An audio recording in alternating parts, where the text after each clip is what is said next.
So thanks a lot for coming. I'm going to talk to you a little bit today about this case study that we did recently for a large NHS Trust here in London. That's National Health Service, for those of you that might not be English. Basically, just want to talk a little bit and give you a context for the problem.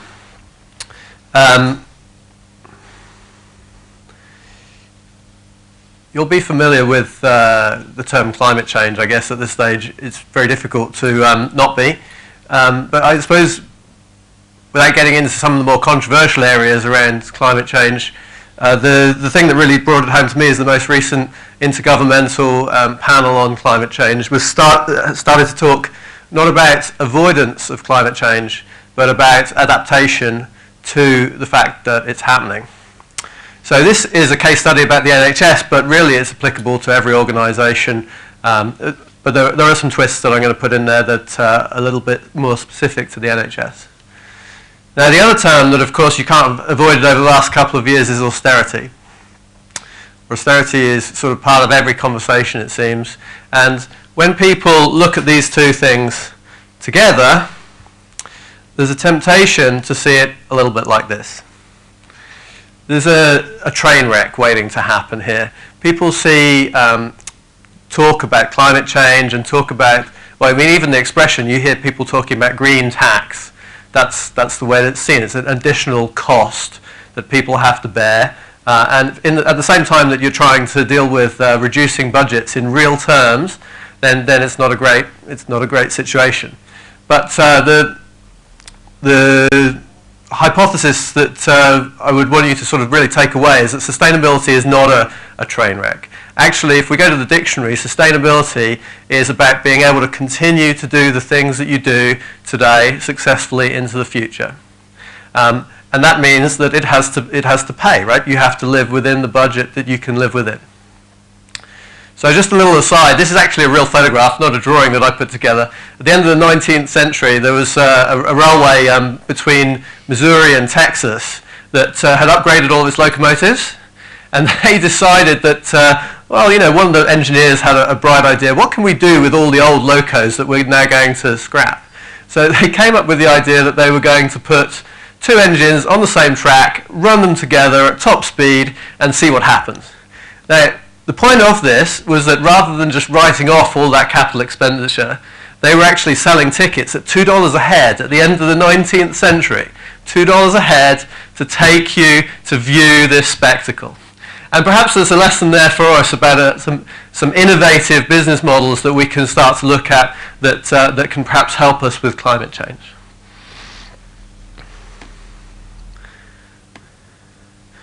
So, the NHS, the Trust. I remember now what we were talking about. So the Trust's problem, the Trust's goal, if you like, is that we are committed to being carbon neutral by 2050. Now you think about all of the things that are involved in that, and they are counting people actually travelling to the hospitals to visit relatives or to see doctors themselves within that as well. They are intending and committed to mitigating all of the carbon involved in their operations. Now this is, I don't know if you're familiar with the expression of a BHAG, a big, hairy, audacious goal, but this is a BHAG, right? This is, and the guy, you know, the sustainability director that's talking to us about this, he knows that he doesn't know how to do it. And he's very open about that. This is a statement, a stake in the ground in order to galvanise the organisation behind a mission. I suppose the stereotypical BHAG that people always look to is Kennedy's speech back in 1961 that says, we are going to put a man on the moon within this decade. And of course they did it. Part of the way of doing that is to set these audacious goals that really demand people's attention.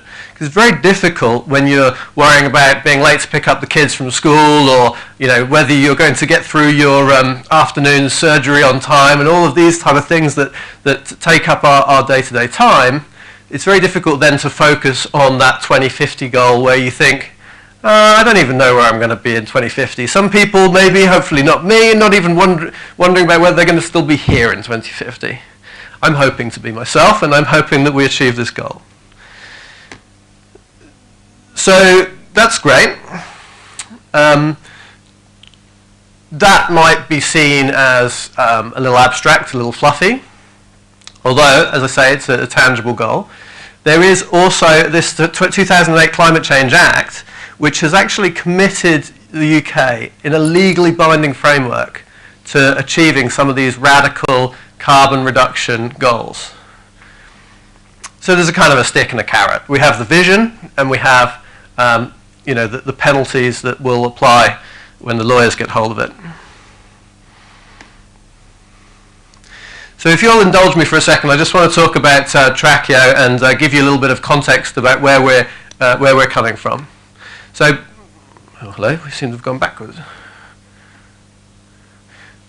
Myself, my background's in enterprise software. I've worked in all of the usual places, in finance, insurance companies.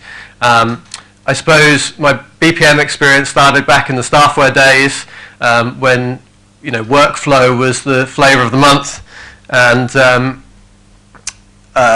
more recently, after Staffware was acquired by Tibco, I did the Business Studio, which is the BPMN modelling environment. I led that team from its inception at the point that the CEO got chucked out of one of our major clients because we didn't have some of the features that they were looking for, through to the 1.0, 2.0, and ultimately 3.0. So there's a little bit of background on me. My colleague, my co-founding colleague Derek, he deals with like nice easy problems, like getting African governments to agree on how they're going to regulate timber markets and easy things like that. So we put the two things together, and we've got, I've learnt what I'm doing, I'm clicking on the wrong side. We've got basically a company that is a triple bottom line company in the jargon. We're a software company that is looking at enabling businesses to balance equitably the constraints of people, planet, and profit.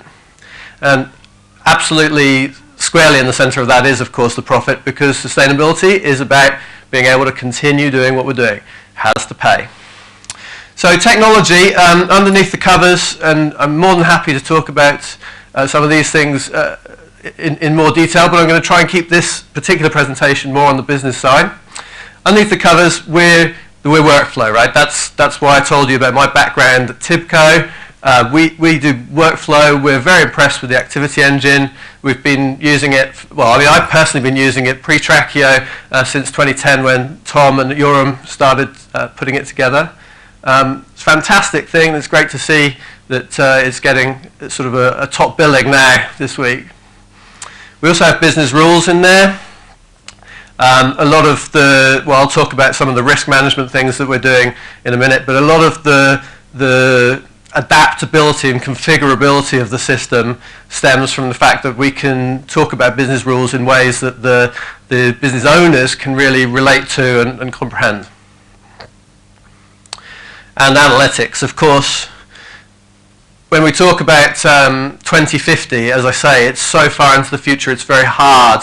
So one of the real emphasis of our approach is to bring that into near-term focus and give real analytics on performance there and then, in the here and now.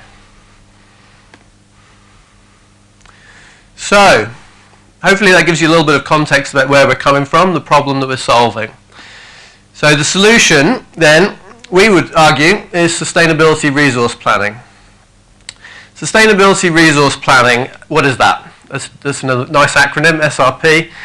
It is the complement to ERP systems that manage, typically, not exclusively, but typically focus on the financial aspects of supply chains. Now, SRP is basically filling in the gaps around that. The many indicators, and I'm talking today mostly about carbon, but there are a whole raft, 140 odd, I seem to recall, of indicators that the Global Resource Initiative recommends people to look at, depending on the nature of their business and the different things that are relevant to them.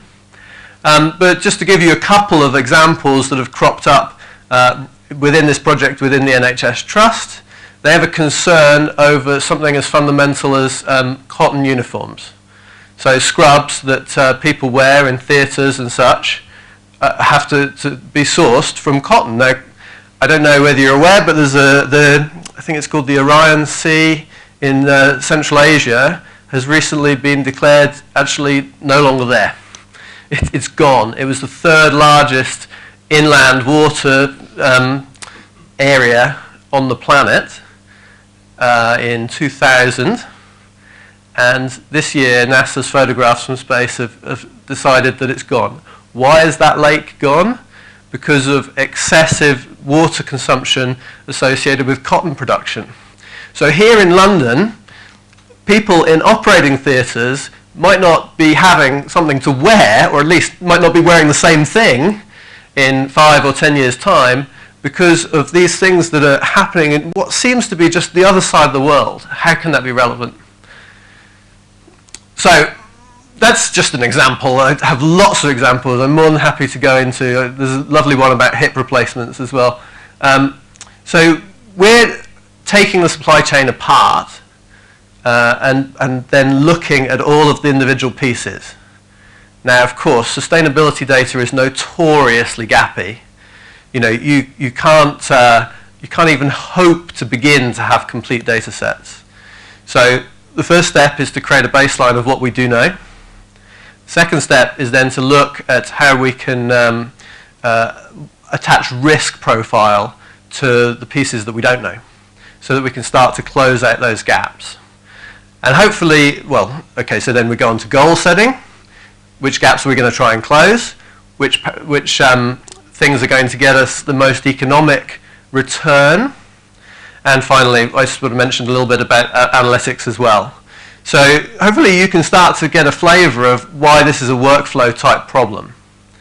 Yeah, so somebody comes along with the fact that they need to procure something new that's not in the existing catalogue, or the existing product catalogue, in order to do some essential life-saving work within the trust, and typically that currently sits with the budget holder. The budget holder tends to be a medical person. They say, yes, that will make this person better. Let's do it. So there's no centralised procurement, and there's some excellent work that's going on with the London Procurement Partnership that is, over the last couple of years, has actually managed to draw in 12 billion of the 14 billion pounds that is spent on procurement in London every year by the NHS.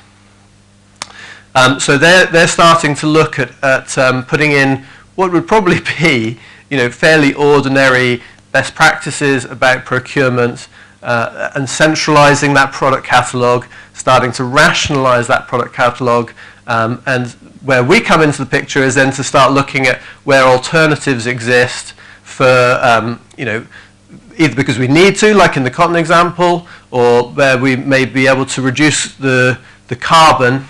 That's another example to throw at you.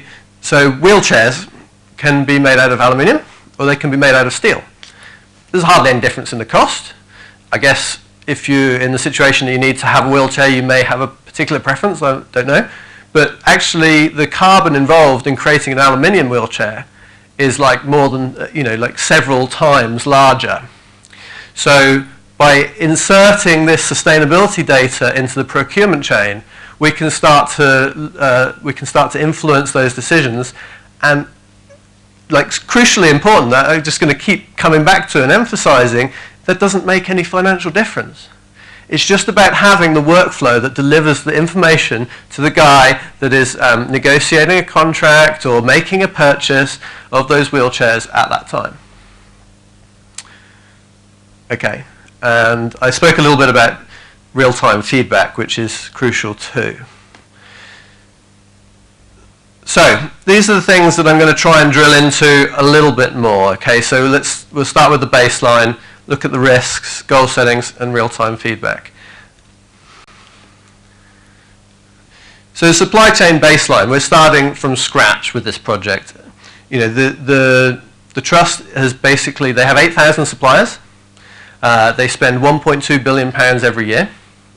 And I'm not talking about labour costs. I'm not talking about infrastructure, electricity. I'm talking about staples, pencils, uniforms, things that are consumed. This is operating budget. £1.2 billion a year, 8,000 suppliers, and they don't know where the carbon is. And they have that BHAG that says they're going to eliminate all of the carbon. So you're starting to get a flavour of the problem. So what we've done, we've used the Activiti engine embedded within the software to basically initiate on a rolling basis where each supplier comes up for so either a review or a new contract term starts, then they send out a request for a disclosure. At some levels, this is kind of simple, right? I mean, we're asking, some of the questions that we're asking are, where do you make this stuff? Do you know what your suppliers are doing before they give it to you? What countries are they in? So the supplier can then come to our online portal with their responses. They may need to provide some evidence and such like. So we haven't been using the Alfresco document management tool. That's something that's, I'm afraid, not familiar to me at all.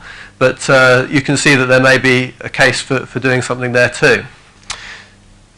They fill out their disclosure.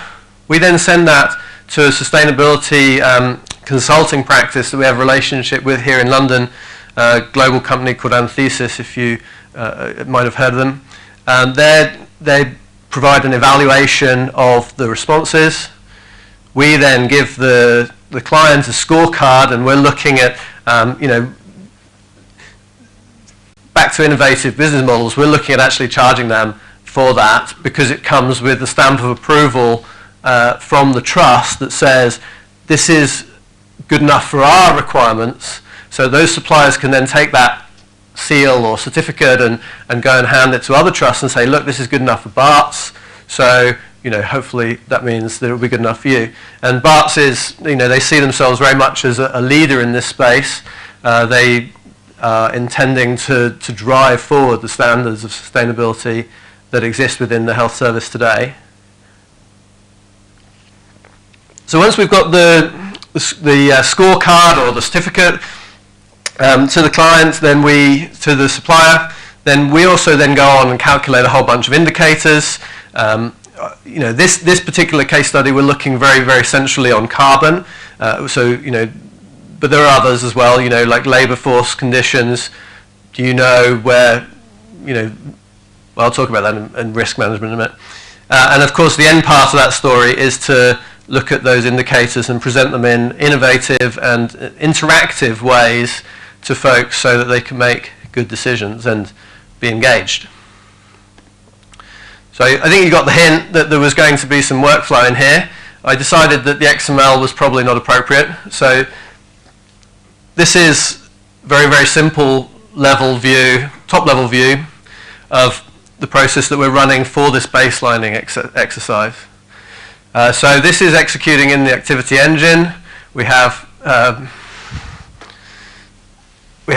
I don't know if you guys are familiar with BPMN, doesn't matter, you can sort of relate to it. That's one of the beauties of it. You can sort of relate to it even if you're not intimately familiar with the details. So this is the system that we're operating with. The suppliers are external. We send them the declaration request. We receive the completed request. In actual fact, there's a timer on there as well, but I've omitted that for the sake of a little bit more clarity. We evaluate the declaration. Again, there are the management levels there where we have expectation of reply in 3 days, I think it is. Issue the scorecard, calculate the indicators, and this little icon that you can't see at all over here is our rules icon to indicate where we're building up the risk map. And we're done. Easy, right? So risk, how do we calculate the risk? As I say, it's very gappy data sets, and this is just a way for me to talk, I guess, about the way that we're visualizing some of this stuff. So the kind of decisions that we're putting together are things like, I don't know if you're familiar with the Transparency International standard for corruption, which name escapes me. But effectively, they've scored every country for its levels of governance and its likelihood of corruption, and they update this every year. So that's one of the factors that we put into our rules to say, okay, if this supplier is doing manufacture exclusively in Denmark, then, by the way, top of the list, then we probably have less concerns over what's going on there than the one in, name another place, Pakistan, for example, where one of the consultants happened to see the hip replacements being manufactured, and the conditions were not quite the same as when he received the sterilised thing that said GmbH and was shipped from Germany when he was back and operating in the UK. So those are some of the anecdotal stories of what we're trying to quantify here. Now, out of this process, we have better data, and so spider charts. I guess you guys are familiar with spider charts, right? But there's a whole bunch of axes. One of them is the labour conditions. Carbon, as I say, is the one that we're focusing on first. But when you see something like this here, it's quite immediately obvious that that one is something that you need to look at. So we can start to perform an analysis. This one here is probably one of my Danish suppliers, as I say, where they're much more, have much less level of concern about what's going on there. So here, that's something that we will then be looking at, kicking off more processes to look at how we can plug some of the data gaps. We can work with the suppliers. I mean, absolutely needs to be very much a collaborative effort. It's no good turning around and saying, well, you're off our supplier list, because very likely, certainly in some cases, there are not necessarily alternative people, so we need to work with those suppliers, look at how we can have longer term contracts, how they can have longer term contracts with their suppliers, so that we can sort of make investments and produce a rise in the standards in the way that we're trying to do so. So that's kind of in our future at the moment. We're still at the baselining stage, and hopefully it won't take us till 2050, but who knows.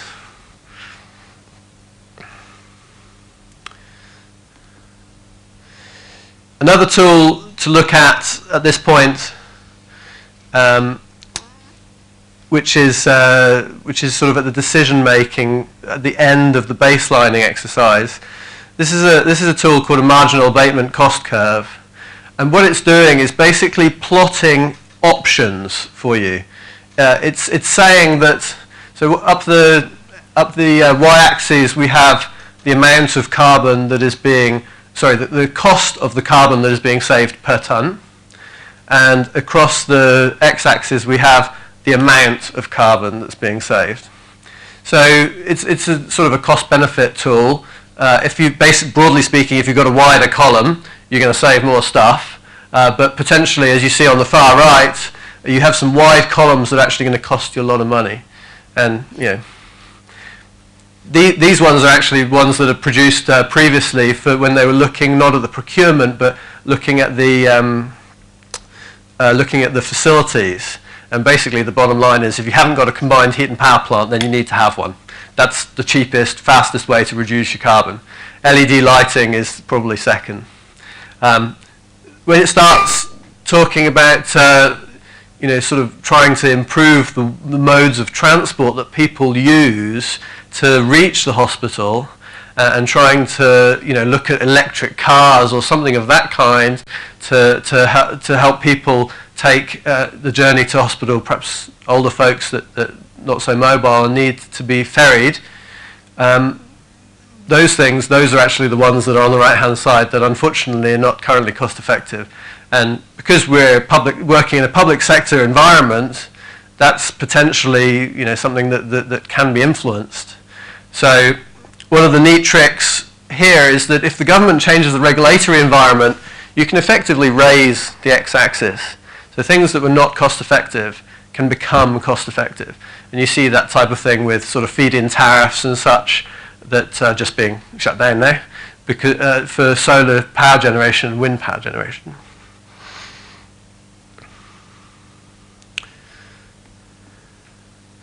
Now, I mentioned real-time feedback, which is absolutely crucial. So here we have a procurement screen. Happens to be the product catalogue that of the company that we're working with. and over on the right-hand side, probably way too small for you to be able to see, is a column that says dollar value.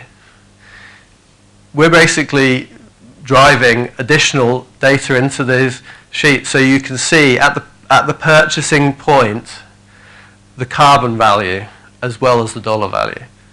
That is as stark as it gets. So you have two comparable, my wheelchair example, you have the comparable wheelchairs. You can see there's a few pounds difference in the price, but you can see right there that the carbon value is significantly different in one case over the other. And this is, together with the best practices that are being really gradually coming into the NHS through things like the LPP, we're quite hopeful that we will be able to influence the buying decisions significantly. And unfortunately, I probably can't put a complete value on that in terms of the carbon savings that we're going to make at this point, but it will be significant. And in hand with that, it'll be financially significant as well. There's an interesting statistic that I came across recently, which is from the Sustainable Development Unit of the NHS. And they're talking about saving across this country £8 billion per year doing nothing differently except the procurement. That's just taking £8 billion out every single year by a simple web form that turns around and centralizes that procurement process. Now, as that's happening on the financial side, and we're enriching it with the carbon piece as well, we should be able to have very significant impacts on the carbon too. So that's a web form, and well, actually, Alfresco do web forms, right? But it's not an Alfresco web form. The piece underneath the hood is this workflow that we have in planning and not yet in execution, which is going to review the products that are being added to the catalogue at the point that they're added, and depending on the volume or the value. So the very high volume things, another one, latex gloves, the very high volume things we'll be drilling into significantly. Now, something like latex gloves is fairly simple actually, because you just have to look at where the latex comes from and that's fine. Easy enough to do, but sometimes you have to, there's like real expert opinions needed. We have to manage that expert opinion that says, well, who would have known? It's the aluminium in the wheelchair, or on another day somebody else might have said, oh, it's the rubber that we use for the tires. So we need to manage those expert opinions and bring that information into the process of creating and enhancing the product catalogue.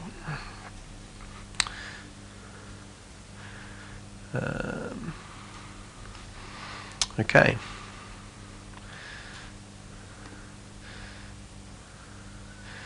So some conclusions.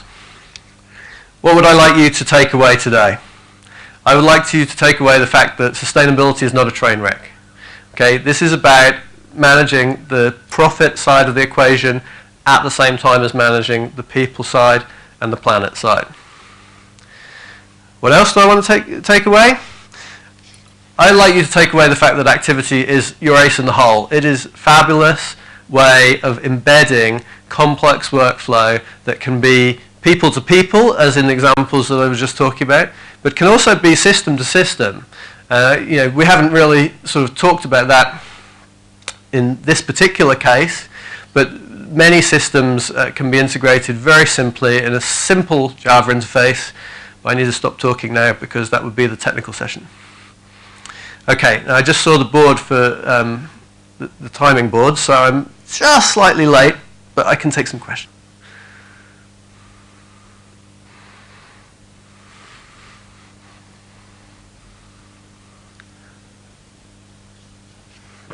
Okay, so it's overwhelming. You've got to put something in that logo, in the middle of the logo. Sorry, it didn't quite fit. It fitted nicely before they put it on the projector. Yeah.